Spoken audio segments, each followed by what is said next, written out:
కూడా చేస్తూ ఉన్న పరిస్థితి కనిపిస్తుంది. సతీష్ ఖచ్చితంగా ఇప్పుడే మనకు లేటెస్ట్ ఇన్ఫర్మేషన్ ఏంటంటే ఆల్రెడీ ప్రధాని మోదీ అజిత్ దోవల్ భేటీ ముగిసింది. అటు రాజ్నాథ్ కూడా భద్రతలకు పూర్తి స్వేచ్ఛ ఇచ్చింది. భారత్ ఏదైనా సరే భద్రతలకు పూర్తి స్వేచ్ఛ ఇచ్చినట్టుగా కూడా ఇన్ఫర్మేషన్ వస్తోంది.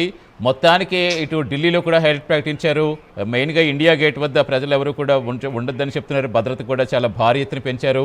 మరోవైపు భారత వాయుసేన రంగంలోకి దిగింది. 3 పాక్ ఫైటర్ జెట్లను ఆల్రెడీ కూల్ చేసింది. ఇప్పటికే పైలట్ అదుపులోకి తీసుకున్నారు. అటు S-400 సుదర్శన్ చక్రతో ఆల్రెడీ భారత్ నిర్వీర్యం చేసిన విషయం తెలిసిందే. ఇటు మీరు చెప్పినట్టుగా పెషావర్లో బాంబులు మోతే కాదు, మొత్తం పాకిస్తాన్కి ఎలా అనిపిస్తుంది అంటే పాకిస్తాన్కి ఒక మనం చెప్పుకోవాలంటే పాకిస్తాన్కి దీపావళి అంతే. ఒక దీపావళి వాతావరణం లాగా బాంబులు మొత్తం ఎలా కనిపిస్తుంది అంటే పాకిస్తాన్లో ఆ అట్మాస్ఫియర్ కనిపిస్తుంది మనకి చూడడానికి. అక్కడ మరి పరిస్థితి ఎలా ఉందనేది అక్కడ లైవ్ లో చూస్తున్న వాళ్ళకి ఏ విధంగా మనం చూడొచ్చు. పీసీఆర్ వీడియోస్ ప్లే చేస్తే మనం కూడా చూడొచ్చు పరిస్థితి ఎలా ఉంది అక్కడ అనేది. కరాచీకి సంబంధించినటువంటి సిచ్యువేషన్ అక్కడ ఎలా ఉంది అనేది ఖచ్చితంగా ఇప్పుడు అక్కడ ఉన్నటువంటి దృశ్యాలను చూస్తూ ఉంటే ఖచ్చితంగా పాకిస్తాన్ ఒక చిగురుటాకులా వణికిపోతుంది అనేది ఇక్కడ మనకు స్పష్టంగా తెలుస్తుంది. అంతేకాకుండా కరాచీ పోర్టు మొత్తం కూడా ధ్వంసమైనటువంటి పరిస్థితి, అక్కడ ఉన్నటువంటి ఓడలు కావచ్చు, అంతేకాకుండా వాణిజ్య నౌకలన్నీ కూడా దాదాపుగా కూడా ధ్వంసమైనట్టు కూడా స్పష్టంగా మనకు కనిపిస్తూ ఉన్నటువంటి పరిస్థితి. వాస్తవంగా అయితే పెషావర్ ప్రాంతంలో 4 చోట్ల భారీ ఎత్తున ఈ దాడులు జరగడంతో అక్కడ ఏం చేయాలో కూడా తెలియనటువంటి పరిస్థితులు అక్కడ ఉన్నటువంటి సైన్యం కూడా ఉంది. అంతేకాకుండా పాకిస్తాన్ ప్రధానికి సంబంధించిన షహబాజ్ షరీఫ్ను కూడా ప్రస్తుతానికి సురక్షిత ప్రాంతానికి తరలించినటువంటి సిచ్యువేషన్ ఉంది. సో పాకిస్తాన్ చిగురుటాకులా వణికిపోతూ ఉన్నటువంటి సిచ్యువేషన్. ఒక్కసారిగా పాకిస్తాన్కి సంబంధించిన ఆర్మీ కావచ్చు, అంతేకాకుండా సైన్యం కావచ్చు, ఒక్కసారిగా ఉలికిపడినటువంటి సిచ్యువేషన్ కనిపిస్తుంది. సో విజువల్స్ లో చూస్తూ ఉన్నాం మనం, ప్రైమ్ లైన్ స్క్రీన్ మీద చూడొచ్చు. ఏదైతే ఈ కరాచీకి సంబంధించినటువంటి ప్రాంతం ఉందో, కరాచీకి సంబంధించినటువంటి పోర్ట్ ఏదైతే ఉందో పోర్ట్లో ప్రస్తుతానికి ఉన్నటువంటి సిచ్యువేషన్ చూస్తున్నాం. అలాగే పాకిస్తాన్కి సంబంధించినటువంటి జెట్ ఫైటర్స్ కూడా ప్రస్తుతానికి మన వాళ్ళు అదుపులో కూడా తీసుకున్నటువంటి పరిస్థితి. సో మొత్తం పాకిస్తాన్ అంతా కూడా ప్రస్తుతానికి అతలాకుతలమైనటువంటి సిచ్యువేషన్ కనిపిస్తుంది. సతీష్ డెఫినెట్గా అంటే ఆల్రెడీ ఇప్పటికే మనకి ఇక్కడ కూడా ఇండియాలో కూడా ఉత్తరాదిలో పలు చోట్ల రైలు నిలిపేశారంటే ఢిల్లీ నుంచి జమ్మూ వెళ్ళే రైలుని నిలిపేస్తారు. మరోవైపు ఎక్కడికక్కడే అలర్ట్ ప్రకటిస్తున్నారు. అటు ఢిల్లీలో మెయిన్ ఢిల్లీ నుంచి గుజరాత్ రాజస్థాన్ వెళ్ళే వాహనాలు నిలిపేస్తున్నారు. అటు ఢిల్లీలో కూడా హైలైట్ ప్రకటించారు. ఎక్కడికక్కడే ప్రజలు జాగ్రత్తగా అప్రమత్తంగా ఉండాలని కూడా పలు సూచనలు ఇస్తున్నారు. మెయిన్గా పాక్ ప్రధాని ఇంటి సమీపంలో భారీ పేలు జరగడంతో ఆయన తీసుకెళ్తున్న దృశ్యాలు ప్రధానంగా మనకి కనిపిస్తున్నాయి. పాక్ ప్రధాని నివాసంలో డ్రోన్లతో పేలు జరగడంతో షహబాజ్ షరీఫ్ను సురక్షిత ప్రదేశానికి తరలించారు. ఇప్పటికే పాక్ పైలట్ కూడా మన అదుపులో ఉన్నాడు. ఇక్కడ ఏదైతే మనకి ఈ సరిహద్దు ప్రాంతాలు ఉన్నాయో, ఈ గుజరాత్, రాజస్థాన్, పంజాబ్, అలాగే జమ్మూ కాశ్మీర్, ఇక్కడ ఉన్న వాహనాలన్నీ కూడా నిలిపేస్తున్నారు. ఉత్తరాదిలో పలు చోట్ల రైలు కూడా నిలిపేస్తారు. సో మొత్తానికి ఈ నైట్ అసలు పాకిస్తాన్ ఏమవుతుందనేది కూడా మనకి కాసేపట్లోనే వాళ్ళే అధికారికంగా ప్రకటించిన అవకాశం అయితే కనిపిస్తోంది. మరోవైపు కరాచీ పోర్ట్ పూర్తిగా కూడా INS విక్రాంత్ యాక్టివ్ కావడంతో అక్కడ మంటలు భారీ ఎగిసిపడుతున్నాయి. అటు ఇప్పటికే పాక్ ఎయిర్ వార్నింగ్ సిస్టమ్ని ఇండియన్ ఆర్మీ ఆల్రెడీ ధ్వంసం చేస్తుంది.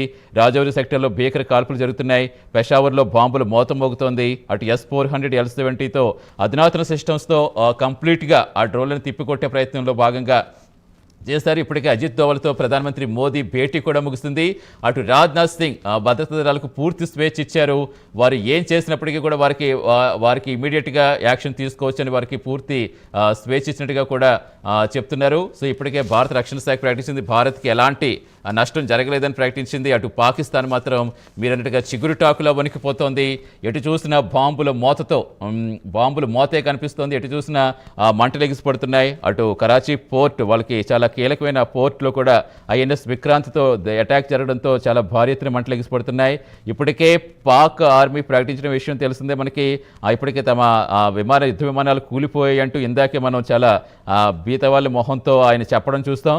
ఇప్పుడు మరి కాసేపట్లో ఇంకా వాళ్ళు అధికారికంగా ప్రకటించే అవకాశం ఉంది. ఇంకా ఇప్పుడు మొసలి కన్నీరు కారుస్తోంది, యుద్ధం మేము కోరుకోవట్లేదని. మరి ఆల్రెడీ ఇప్పటికే అమెరికా విదేశాంగ మంత్రి రూబెన్ మన విదేశాంగ కార్యదర్శి జైశంకర్తో at the same time Pakistan ప్రధానితో కూడా మాట్లాడారు. సంయమనం పాటించాలంటూ చెప్తున్నారు. కానీ ఇప్పటికే చెయ్యి దాటినట్టుగానే కనిపిస్తోంది. పూర్తిగా పాకిస్తాన్ని ధ్వంసం చేసే విధంగా పాకిస్తాన్ మీద ఉగ్రవాదులతో ప్రస్తుతం మనం స్క్రీన్ పై చూస్తున్నాం. కరాచీ నుంచి కరాచీ పోర్ట్ దగ్గర INS విక్రాంత్తో మంటలు రాగడంతో ఆ మంటలు ఎంత భారీ ఎత్తున ఎగిసిపడుతున్నాయో చూస్తున్నాం. ఆ మంటల్లో కరాచీ పోర్ట్ ఎలా తగలబడుతుందో చూస్తున్నాం. మరోవైపు పెషావర్లో బాంబుల మోతకు సంబంధించి చూస్తున్నాం. అలాగే పట్టుబడ్డ పైలట్కి సంబంధించిన దృశ్యాలు కూడా మాకు ప్రస్తుతం మీకు స్క్రీన్ మీద ఎక్స్క్లూజివ్గా చూపించే ప్రయత్నం చేస్తున్నాం. ప్రస్తుతం మనం చూస్తుంది పాక్ పైలట్ని అదుపులోకి తీసుకున్న దృశ్యాలు. ఇతన్ని పాక్ పైలట్ని అదుపులోకి తీసుకున్నారు. అటు కరాచీ పోర్ట్ పై ఐఎన్ఎస్ విక్రాంత్ దాడి చేయడంతో అక్కడ మంటలు ఏ స్థాయిలో ఎగిసిపడుతున్నాయో చూస్తున్నాం. అటు పెషావర్లో కూడా పాక్ ప్రధానికి సమీపంలోనే పేలులు జరగడంతో ఇమీడియట్గా షెహబాజ్ షరీఫ్ని సురక్షిత ప్రాంతాలకు తరలించారు పాక్ సైన్యం. ఇక సింధూర్ 2 స్టార్ట్ అయిపోయింది. ఇరు దేశాల మధ్య భీకరంగా కాల్పులు జరుగుతున్నాయి. ఇటు దేశవ్యాప్తంగా హైలైట్ ప్రకటించారు. పాక్ దాడులను సమర్థవంతంగా తిప్పికొడుతోంది భారత్. ప్రధాని మోదీతో అజిత్ దోవల్ భేటీ ముగిసింది.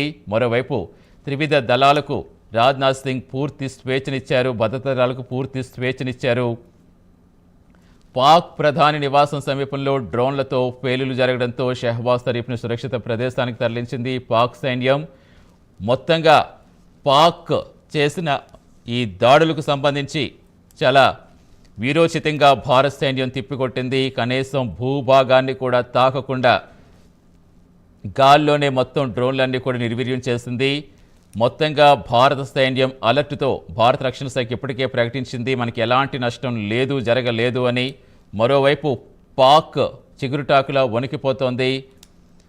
అనవసరంగా కయ్యానికి కాలు దువ్వి ఇప్పుడు కాళ్ళ బేరానికి రావాలని చూస్తోంది. సో మొత్తంగా భారత్ సైన్యం దెబ్బకు పాకిస్తాన్ చిగురుటాకులా వణికిపోతోంది. ప్రస్తుతం పాక్ దాడులను సమర్థంగా తిప్పికొట్టిన భారత్ పాకిస్తాన్లో బాంబుల మోత మోగిస్తోంది. అటు పెషావర్లో 4 చోట్ల బాంబుల మోత కంటిన్యూ చేస్తోంది. అటు కరాచీ పోర్ట్లో కూడా ఐఎన్ఎస్ విక్రాంత్తో చేయడంతో మంటలు భారీ ఎగిసిపడుతున్నాయి. ప్రస్తుతం ఢిల్లీలో హైలైట్ ప్రకటించారు. ఎక్కడికక్కడే మనకి ఇండియా గేట్ దగ్గర చూస్తున్నాం. ఇండియా గేట్ నుంచి అక్కడ ప్రజల్ని అందరిని అలర్ట్ చేసే పనిలో అక్కడ పోలీసులు పడ్డారు. మొత్తం దేశవ్యాప్తంగా కూడా హైలైట్ ప్రకటించారు. గుజరాత్, రాజస్థాన్, పంజాబ్ వెళ్ళే రైళ్లను కూడా నిలిపేస్తారు. ప్రస్తుతం మనం ఢిల్లీలో ప్రస్తుతం విజువల్స్ చూస్తున్నాం. మన ఇండియా గేట్ వద్ద అక్కడ ప్రజలకి మొత్తం సూచనలు ఇస్తున్నారు. ఎక్కడికక్కడే ప్రజల్ని సురక్షిత ప్రాంతాలకు వెళ్ళాలని కూడా చెప్తున్నారు. హైలైట్ ప్రకటించారు.